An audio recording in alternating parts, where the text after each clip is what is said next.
నిద్రలేని రాత్రులు 8వ భాగం. అనిల్ కాలిఫోర్నియాలో తన పనులు మంచిగా ముగించుకుని ఇండియా తిరుగు ప్రయాణానికి సిద్ధమయ్యాడు. అందరి దగ్గరే వీడ్కోలు తీసుకున్నాడు. సోఫీ ఇంటికి వెళ్ళి బరువైన మనసుతో సెలవు తీసుకున్నాడు. ఇంట్లో ఉన్న ప్రతి ఒక్కరికి బహుమతి వస్తువులు కొని చేర్చాడు. సౌందర్యకి ఏం కొనాలో తెలియక కన్ఫ్యూజన్ అయ్యాడు. సోఫీ అతన్ని బలవంతంగా షాపింగ్ తీసుకువెళ్ళి అందమైన వజ్రపు ఉంగరం కొనేటట్టు చేసింది. ఇది సౌందర్య వేసుకుంటుందా అనుమానంతో అడిగాడు. ఖచ్చితంగా వేసుకుంటుంది, అందులో నాకేమీ అనుమానమే లేదు అని చెప్పి కన్ను కొట్టింది సోఫీ. ఇండియా తిరిగి వెళ్లాల్సిన రోజున ఆమె విమానాశ్రయానికి తీసుకువెళ్ళింది. అక్కడ ఇద్దరు కూర్చుని మాట్లాడుకున్నారు. సహోదరుడిలాగా నా మీద ప్రేమాభిమానాలు చూపించారు. మీకెలా ధన్యవాదాలు తెలపాలనేది తెలియటం లేదు అన్నాడు అనిల్. నేను నిన్ను నా సహోదరుడిలాగానే అనుకుంటున్నాను. అందుకనే చాలా హక్కులను నేనుగా తీసుకున్నాను. ఇండియాలో నీ రోజులు బాగా సంతోషంగా ఉండాలని కోరుకుంటున్నాను. మీరేం చెప్పదలుచుకున్నారో నాకు అర్థమైంది, కానీ నేను ఏ నిర్ణయానికి రాలేకపోతున్నాను. కన్ఫ్యూజన్స్ వద్దు అనిల్. నువ్వు హైదరాబాద్ చేరుకోవడానికి ఇంకా ఒకరోజు అవకాశం ఉంది. సుమారు 18 గంటల విమాన ప్రయాణం. మిగిలినవన్నీ మర్చిపోయి కళ్ళు మూసుకుని ప్రశాంతంగా ఆలోచించుకోవడానికి నీకు మంచి సమయం దొరికింది. దాన్ని చక్కగా ఉపయోగించుకో. అతను ఎక్కాల్సిన విమానానికి సెక్యూరిటీ చెకప్కు ఆహ్వానం ఇవ్వబడింది. నీ జీవితం చాలా బాగుండాలని నా శుభాకాంక్షలు అనిల్. త్వరగా మంచి న్యూస్ చెప్పు. విష్ చేసి వీడ్కోలు తెలిపింది సోఫీ. ఆమె చేతి మీద ముద్దు పెట్టి కంటతడితో వీడ్కోలు తీసుకున్నాడు. విమానం అతనితో పాటు ఎగరటం ప్రారంభించగానే దానికంటే వేగంగా అతని ఆలోచనలు హైదరాబాద్ వైపుకు ఎగిరినాయి. మొదట సౌందర్య వచ్చింది. ఆపద నుండి నా వల్ల కాపాడబడిన అబల అమ్మాయి. వేరు దారి లేక నా భద్రతలో ఉన్నది. ఆమె దగ్గర నన్ను పెళ్లి చేసుకోమని అడిగితే సందర్భాన్ని నాకు తగినట్టు మలుచుకున్నానని అనుకోదా? ఆమెకు ద్రోహం చేసిన మగవాళ్ల లిస్టులో నన్ను కూడా చేర్చేస్తే? సోఫీ అతని ఆలోచనలో కనబడి చెప్పింది. సౌందర్య అలా అనుకోదు. నువ్వు హైదరాబాద్లో ఉన్నప్పుడు నీ పనులన్నీ ఆమె సంతోషంగా చేయలేదా? నువ్వు పెళ్లి చేసుకుంటానికి ఇష్టపడుతున్నావని చెప్తే అది మనస్ఫూర్తిగా అంగీకరిస్తుంది. సోఫీ కనుమరుగయ్యింది. తర్వాత పిల్ల స్వప్న వచ్చింది. స్వప్న నన్ను ఎవరని అనుకుంటుంది? నాన్న అనే స్థానం ఇస్తుందా? స్వప్న దగ్గర తండ్రి చూపించాల్సిన ప్రేమ చూపించే చూశాను. దాన్ని పూర్తిగా తండ్రి ప్రేమగా మార్చడానికి నాకేమీ కష్టం లేదు. తర్వాత వరుణ్ నా బాగోగుల కోసం ఏదైనా చేస్తాడు. సౌందర్యని సొంత చెల్లెల్లాగానే చూసుకుంటున్నాడు. మా ఇద్దరి పెళ్లికి ఎటువంటి అభ్యంతరమూ చెప్పడు. మారుగా నా నిర్ణయాన్ని సంతోషంగా ఒప్పుకుంటాడు. సౌందర్య తల్లిదండ్రులు కూతురు పరిస్థితి చూసి వెక్కి వెక్కి ఏడుస్తున్నారు. వారు నేనిచ్చిన భద్రత కోసం నన్ను మనస్ఫూర్తిగా పొగిడిన వాళ్ళు. నా భద్రత ఆమెకు నిరంతరం అవుతుందంటే వాళ్ళు మనస్ఫూర్తిగా ఒప్పుకొని ప్రశాంతత చెందుతారు. నన్ను జన్మజన్మలకు మర్చిపోరు. కానీ తన తల్లిదండ్రులను తలుచుకున్నప్పుడు కొంచెం భయపడ్డాడు. వాళ్ల మనసులను నొప్పించకుండా విషయాన్ని ఎలా వాళ్లకు చెప్పి అంగీకరింపచేసేది? ఇంతవరకు నా గురించి గొప్పగా అనుకున్న వాళ్ళు ఇక మీదట నా గురించి ఏమనుకుంటారు? గౌరీ లేని పెళ్లికి అమ్మ ఆమోదిస్తుందా? ఆవిడ్ని ఎలా సమాధానపరిచేది? దారి తెలియక కొట్టుకున్నాడు. మళ్ళీ మళ్ళీ ఆలోచించి ఒక నిర్ణయానికి వచ్చాడు. మొదట సౌందర్యతో మాట్లాడదాం. ఆమెతో ఎవరు మాట్లాడాలి? నేనే తినగా మాట్లాడినా లేక వరుణ్ ద్వారా మాట్లాడిద్దామా? వద్దు, వరుణ్ వద్దు. ఒకవేళ సౌందర్య నిరాకరిస్తే అది వరుణ్కి కూడా తెలియకూడదు.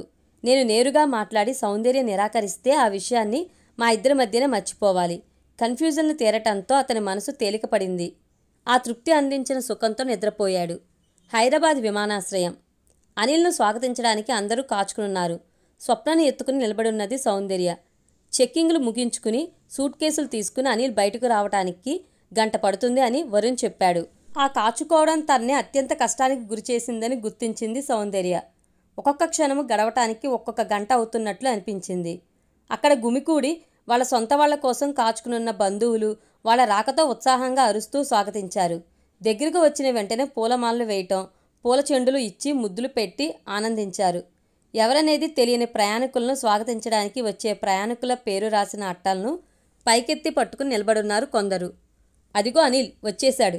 అతన్ని చూసిన వెంటనే సౌందర్య గుండె వేగంగా కొట్టుకుంది. తల్లిదండ్రులు మిగిలిన వాళ్లను చూసిన వెంటనే ఆనందంతో చెయ్యి ఊపాడు అనిల్. అందరూ ఉత్సాహంగా అతన్ని చేరుకున్నారు. అప్పుడు నాన్న అంటూ పెద్ద అరుపుతో స్వప్న సౌందర్య చేతిని విదిలించుకుని వేగంగా పరిగెత్తి అనిల్ కాళ్ళను చుట్టుకుంది. ఎప్పుడో ఒకరోజు పిల్ల దగ్గర అనిల్ ఫోటోను చూపించి నాన్న అని చెప్పడం, నాన్న నాన్న అంటూ అరుస్తూ ఫోటోతో స్వప్న పరిగెత్తి వెళ్లటం జ్ఞాపకం వచ్చింది సౌందర్యకు. స్కూల్ వదిలిన తర్వాత పిల్లలందరూ తమ తల్లిదండ్రుల చేతి వేళ్లను పుచ్చుకుని వచ్చినప్పుడు, స్వప్న మాత్రం తన తాతయ్య చేయి పుచ్చుకుని వచ్చినప్పుడు అనిల్ ఫోటోను చూపించి నాన్న విమానంలో తిరిగి వస్తారని తల్లి చెప్పడంతో ఆ లేత మనసులో అది లోతుగా పాతుకుపోయింది. అంతవరకు ఎవరూ తెలుసుకోలేదు. పిల్ల చేష్టతో అదిరిపడి శిలలాగా నిలబడిన అందరూ కొంచెం కొంచెంగా స్పృహలోకి వచ్చారు. అనిల్ స్వప్నని ఎత్తుకుని ముద్దుల వర్షం కురిపించాడు. ఇంకోసారి అలా పిలవరా బుజ్జి అన్నాడు. స్వప్న మళ్ళీ నాన్న అంటూ అతని మెడను తన చేతులతో పూలమాలగా చుట్టుకుంది. అందరూ ఆశ్చర్యంతో వాళ్ళిద్దరిని చూస్తూ ఉండిపోయారు. స్వప్న ఏర్పరిచి ఇచ్చిన ఆ మంచి సందర్భాన్ని పూర్తిగా ఉపయోగించదలుచుకున్నాడు అనిల్. తన ఆలోచనను అందరూ క్లియర్గా తెలుసుకోవాలని అనుకుని వరుణ్ దగ్గరున్న సెల్ ఫోన్ అడిగి తీసుకుని మాట్లాడాడు. సోఫీ, మీరు వినదలుచుకున్న మంచి న్యూస్ను వెంటనే చెప్పాలని విమాన ప్రయాణంలోనే నిర్ణయించుకున్నాను. కానీ ఇంత త్వరగా హైదరాబాద్ విమానాశ్రయం నుంచి ఆ మంచి న్యూస్ను మీకు చెప్తానని నేను ఎదురు చూడలేదు. మా అమ్మాయి స్వప్న మా అందరి పనులను ఈజీ చేసేసింది. మిగతా విషయాలు ఇంటికి వెళ్ళిన తర్వాత మాట్లాడతాను అని కావాలనే గట్టిగా చెప్పి తన సంభాషణ ముగించాడు. ఎవరూ ఎదురు చూడని ఈ సంఘటనలు ఒక్కొక్కరి దగ్గర ఒక్కొక్క విధంగా షాక్ ఏర్పరిచింది. సౌందర్య ముందు తన కుడి చేతిని జాపాడు. మిగిలిన వాళ్ళందరూ ఏదో ఒక సినిమాలో సీన్ చూసినట్టు సౌందర్య ఏం చేయబోతుంది అనే ఆశ్చర్యంతో చూస్తున్నారు. ఆమె బుర్రలో 1000 సీతాకోక చిలకలు ఎగురుతున్నాయి. సిగ్గుతో మొహం కందిపోయింది. వణుకుతోనూ తలబడుతోనూ మెల్లగా కుడి చేతిని పైకెత్తడానికి ప్రయత్నించింది. కానీ అది కూడా ఆమె చేయలేకపోయింది. అప్పుడు వేగంగా వచ్చిన వరుణ్ ఎవరూ ఏమీ చెప్పడానికి ముందే ఆమె చెయ్యి పుచ్చుకుని అనిల్ చేతిలో ఉంచాడు. ఇప్పుడు కూడా నువ్వు తడబట్టంలో అర్థం లేదు సౌందర్య. ఇది దేవుడు వేసిన ముడి. ఆలోచించకుండా అంగీకరించు అన్నాడు. సౌందర్య చేతిని గట్టిగా పుచ్చుకున్నాడు అనిల్. అందరూ చూస్తున్నప్పుడే తాను తీసుకువచ్చిన వజ్రపు ఉంగరాన్ని ఆమె వేళ్లకు తొడిగాడు. ఆమెను కొంచెం బలవంతంగా లాగినట్టే తన తల్లిదండ్రుల దగ్గరికి వెళ్ళి నాన్న అన్నాడు ఒక విధమైన భయంతో. అతని వల్ల అంతకు మించి నోట మాట రాలేదు. కానీ అతని కంటే ముందుగా అతని తండ్రి మాట్లాడాడు. నువ్వేమీ మాట్లాడక్కర్లేదు. పిల్లలు దైవము ఒకటేనని చెప్తారు. పిల్లే దైవవాక్కు ఇచ్చిన తర్వాత మేము దాన్ని కాదని మాట్లాడాం. ప్రాణం పోయి తిరిగి వచ్చినట్టు అయింది అనిల్కు.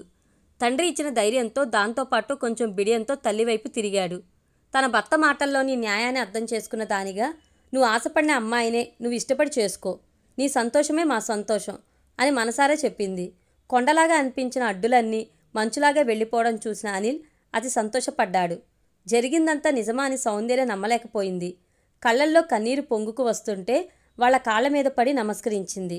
అనిల్ తల్లి సౌందర్య భుజాలు పట్టుకుని పైకి లేపి కౌగిలించుకుంది. ఎందుకంటే వాళ్లకు ఇదివరకే సౌందర్య పైన ఒక మంచి అభిప్రాయం ఏర్పడింది. ఆమెను వద్దని చెప్పడానికి మనసు రాలేదు. ఇక ఎటువంటి అడ్డు రాదని నమ్మిన అనిల్ తర్వాత సౌందర్య యొక్క చెయ్యి పుచ్చుకుని ఆమె తల్లిదండ్రుల వైపు వెళ్ళాడు. ఆమె తండ్రి వేగంగా ముందుకు వచ్చి అనిల్ చేతులు పుచ్చుకున్నాడు. తమ్ముడు, నువ్వు వయసులో చిన్నవాడివి, లేకపోతే మేము నీ కాళ్ల మీద పడి ఉండేవాళ్ళం అంటూ భావోద్వేగంతో మాట్లాడాడు. అప్పుడు దగ్గరకు వచ్చాడు వరుణ్. అతన్ని చూసిన సౌందర్య తండ్రి, తమ్ముడు, మేము జీవితాంతం మీకు రుణపడి ఉంటాము. సౌందర్యకి తోడబుట్టిన అన్నయ్య ఉండి ఉన్నా ఈమె మీద ఇంత అభిమానం చూపి ఉండేవాడా అనేది సందేహమే అన్నాడు వినయంగా. సౌందర్య తల్లి కూడా దాన్ని ఆమోదిస్తూ కన్నీటితో నిలబడున్నది. తాను ఇంత ధైర్యంగా నడుచుకోవడానికి మూల కారణంగా ఉన్న సోఫీకి మానసికంగా ధన్యవాదాలు తెలుపుకున్నాడు. ఏదో స్వర్గంలో తేలుతున్నట్లు అనిపించింది సౌందర్యకి. అర్థం కాని భ్రమలాంటి ఫీలింగ్లో నుండి బయటపడలేకపోయింది. కష్టం వచ్చినా సుఖం వచ్చినా తన వల్ల భరించలేనంతగా వస్తున్నదే అని తలుచుకుని ఆశ్చర్యపడింది.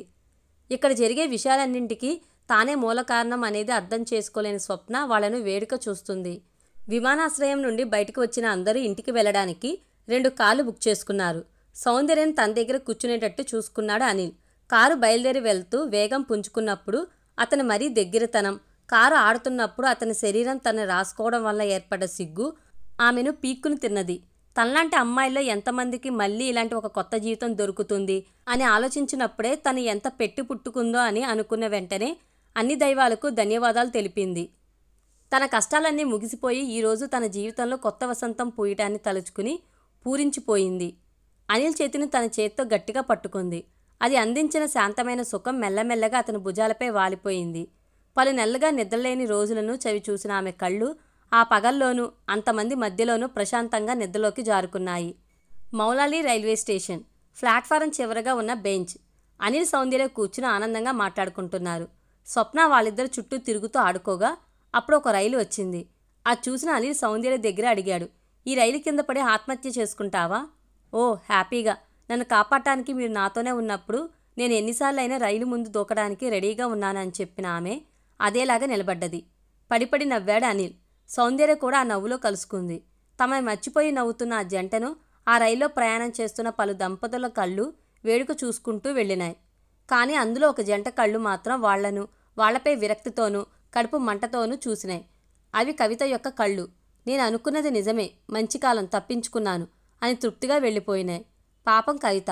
ఆ రోజు సరి, ఈరోజు సరి, ప్రేమ గురించి గొప్పతనాన్ని ఆమె అర్థం చేసుకోలేదు. మీరేమిటి అర్థం చేసుకున్నారా? పెళ్ళిళ్ళు రైల్వే స్టేషన్లో కూడా రాసి పెట్టున్నాయి అనే కదా. చాలా కరెక్ట్. ఈ వీడియో కనుక మీకు నచ్చినట్లయితే లైక్ చేయండి, షేర్ చేయండి.